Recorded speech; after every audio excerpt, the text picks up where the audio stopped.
ஸ்ரீ குருப்யோ நமஹ. ஃப்ரெண்ட்ஸ், இன்றைக்கி சிவராத்திரிங்கிறது நமக்கு தெரியும். இந்த சிவராத்திரியில் நம்ம 64 திருவிளையாடல்கள் புரிந்த சிவபெருமானுடைய அற்புதத்தை இன்றைக்கி நம்ம பார்க்கலாம். அதாவது இறைவன் தன்னோட பக்தருக்காக என்ன வேணாலும் செய்வாங்கிறத நம்ம ஒவ்வொரு திருவிளையாடல்லையும் நம்ம பார்க்கலாம். இப்போ வயசான ஒரு சிவனடியார் எப்படி குழந்தையாக மாறினாருங்கிற ஒரு திருவிளையாடலை பார்க்கலாம். இந்த விக்ரம பாண்டியன் மதுரையில், எல்லாமே மதுரையில் நடந்திருக்கு இந்த திருவிளையாடல்லாம். விக்ரம பாண்டியன்கிற ஒரு பாண்டிய ராஜா நல்லா சிறப்பாக ஆட்சி பண்ணின்னு இருக்கான். மதுரை அந்த நகரத்தில் விருபாட்சன் அப்படின்னு ஒரு அந்தணன் வாழ்ந்து வரான். அவனுக்கு சுபவிரதைங்கிற ஒரு மனைவி இருந்தால், மகா பதிவிரதையவ. அவளுக்கு பல ஆண்டுகளாக குழந்தை பிறக்கலை. உடனே 2 பேரும் சேர்ந்து சிவ தர்மங்கள்லாம் பண்ணுறான். சிவனடியாரை போற்றி வணங்கிறது, அவளுக்கு சாப்பாடு போடுறது எல்லாம்.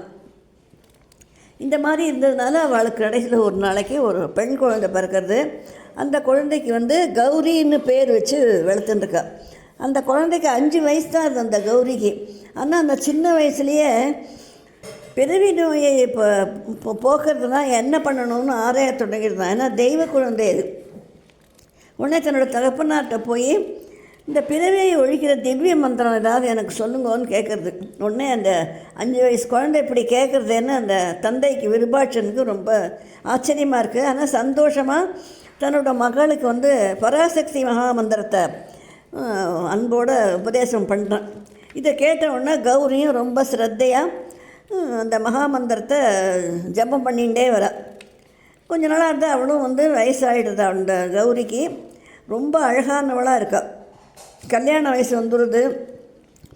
தன்னோட பொண்ணுக்காக சிறந்த வரனை தேடுறதுக்காக ஏற்பாடுகளை பண்ணின்னு இருக்கான். இப்படி இருக்கும்போது ஒரு அயலூர்லேருந்து ஒரு பிரம்மச்சாரி ஒருத்தன் அந்த ஊருக்கு வரான். அவன் ஒரு வைஷ்ணவ பிரம்மச்சாரி.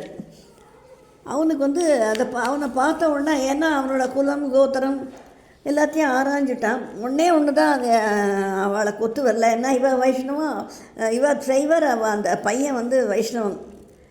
அதனால் அது ஒன்று தான். ஆனால் அவன் அந்த விருபாஷனுக்கு அவனுக்கு தான் தன்னோட பொண்ணை கொடுக்கணும்னு ஒரு விருப்பம் வருது. உடனே யாரையும் கலந்தெல்லாம் பேசுறதில்ல. தனக்கு பிடிச்ச அந்த வைஷ்ணவ பிரம்மச்சாரிக்கு தன்னோட பொண்ணு கௌரியை கல்யாணம் பண்ணி கொடுத்துருக்கான்.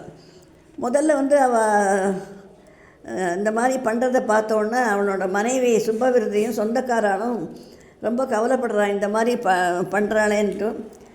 ஆனால் சரி, இதெல்லாம் விதியின் செயல். நம்ம கல்யாணமே நம்ம கையில் இல்லை. அது எப்படி நடக்கணும்னு இருக்கோ அப்படி தான் நடக்கணும்.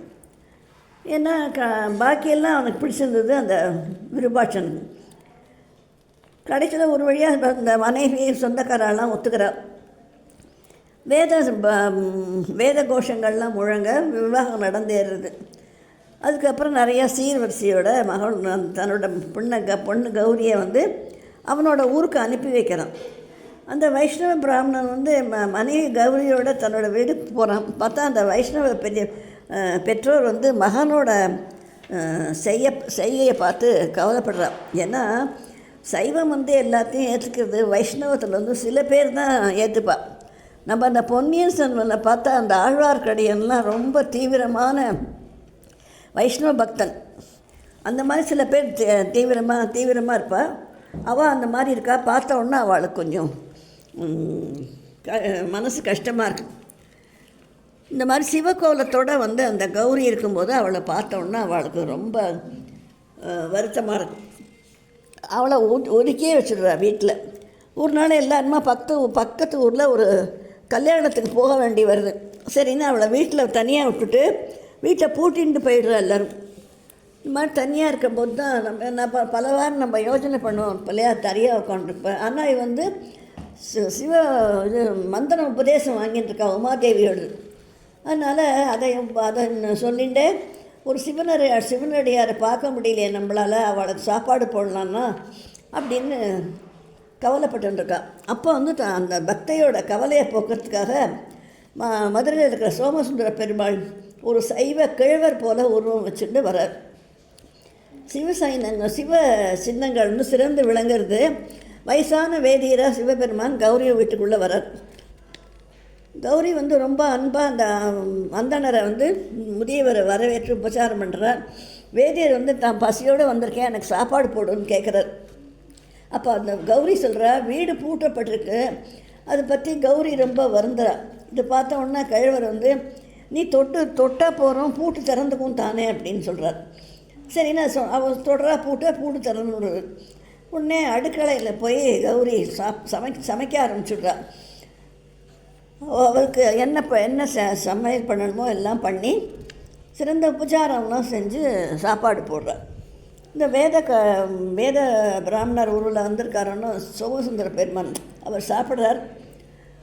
உடனே சாப்பிட்ட உடனே என்ன ஆகுதுன்னா, அந்த கிழவர் வயோதிகத்திலேருந்து ஒரு மன்மதனை பழிக்கக்கூடிய ஒரு பேரழகோட நல்ல கட்டுமஸ்தான வாலிபனாக மாறி நின்றுடுறார். அப்போ அந்த தோற்றம் எப்படி இருக்குன்னா, வெந்நீர் சந்தனம் மாறுது, ருத்ராட்ச மாலை பொன்மணி மாலையாக மாறுது. இந்த மாதிரி அந்த யவன கௌலத்தை கண்ட உடனே அந்த கிழவரோட கௌரி திகைச்சு போய்ட்றா. ஏன்னா அவள் கற்பில் சிறந்த பதிவிரதை. உடனே அவள்லாம் வந்துட்டா என்ன சொல்வாளோ என்னமோன்னு மனம் பதைக்கிறதுக்கு உடல் இருக்கிறது பயத்தில் நடுங்கி போய் ஒரு பக்கமாக ஒதுங்கி நிற்கிறாள். அந்த சமயம் பார்த்து வெளியூர் போயிருந்த அந்த கௌரியோட மாமனார் மாமியார் எல்லோரும் வந்துடுறா. வந்த உடனே என்னாவது 16 வயதோட ரொம்ப இளமை காலத்தில் விளங்கின சிவபெருமான், அந்த அந்தண பெருமான் உடனே ஒரு சின்ன பச்சை குழந்தையாக மாறிவிடும். அந்த குழந்தை ஒரு வீட்டிலேருந்து ஒரு துணி மேலே படர்ந்துருக்கு. அது சிவக்குழந்தைங்கிற அந்த குழந்தைய அழ ஆரம்பிச்சுடும். உடனே உள்ளே வர வேகமாக அந்த கௌரியோட மாமியார் தன்னோட மருமகளை பார்த்து ஏது இந்த குழந்தைன்னு கோபமாக கேட்குறா. அதுக்கு கௌரி சொல்கிறா, தேவதத்தன்கிற ஒரு அந்தணன் தன்னோட மனைவியோடு இங்கே வந்தான், குழந்தைய பார்த்துக்கோன்னு சொல்லிட்டு போயிருக்கான் அப்படின்னு சொன்னோடனே அவள் வைஷ்ணவர் இல்லையா, அதனால் மாமியும் மாமாவுக்கும் ரொம்ப கோபம் வருது, வெறுப்பு கொள்கிறா வெட்ட. உடனே சைவ குழந்தை மேலே நீ அன்பு வச்சுருக்க, நீ எங்களுக்கு வேண்டாம், அதனால் இந்த குழந்தையும் எடுத்துகிட்டு வீட்டை விட்டு போயிடு அப்படின்னு கோபத்தோடு சொல்லி அந்த குழந்தையும் கையுமா அவளை துரத்திடுறா வீட்டை விட்டு. உடனே வீட்டை விட்டு வெளியேறா கௌரி. அவளுக்கு என்ன செய்யறதுன்னு தெரியல, ஆனால் மனசு கலங்குறா அவள். அந்த குழந்தையை பார்த்தா அது தாயற்ற குழந்தையாக இருக்குது. உடனே சோமசுந்தர பெருமான இடைவிடாத தியானம் செஞ்சுட்டு அவள் அப்பா உபதேசம் பண்ணாலும் உமா மகாமந்திரம் அதை உச்சரிக்கிறாள். பார்த்தா என்ன ஆச்சரியமாக இருக்குன்னா, கையில் இருந்த குழந்தையை காணும். உடனே என்ன பண்ணுறதுன்னு பார்த்தா அந்த ஆகாயத்தில் சிவபெருமான் உமாதேவியரோட ரிஷப வாகனத்தில் காட்சி கொடுக்குறார்.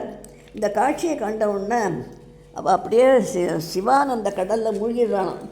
அதனால் உமாதேவியோட திருமந்திரத்தை விடாமல் உச்சரித்து வந்ததுனால கௌரிக்கு சாரூபியம் கிடைச்சதான். சிவபெருமான் கௌரியையும் உமையன் திருவடி வாக்கி தன்கிட்ட ஐக்கியப்படுத்தி விட்டார் கௌரியை. உடனே இதை பார்த்த உடனே எல்லாரும் அந்த கௌரியை வணங்குறானாம். தேவர்களும் மலர்மாழி பொழிகிறா. ரிஷப வாகனம் இந்த உமாதேவியோட தன்னோட ஐக்கியப்படுத்திட்டாருன்னா கௌரி. அதனால் இந்த கௌரி சுந்தரரை தாங்கி விண்ணுலகம் போச்சான் அந்த ரிஷப வாகனம். அதனால் இவ்வளவு அற்புதமான ஒரு சரித்திரத்தை திருவிளையாடல் புராணத்துலேருந்து நம்ம காணக்கூடிய வாய்ப்பு நமக்கு சிவராத்திரியான இன்று சிவபெருமானோட அருளாலும் பாலா திருப்புர சுந்தரி அருளாலும் தான் நமக்கு கிடைச்சது. இது எல்லாவற்றையும் நம்ம அவர்கள் பாதங்களிலே சமர்ப்பிப்போம். சர்வம் ஜெகதம்பார்ப்பணமஸ்து.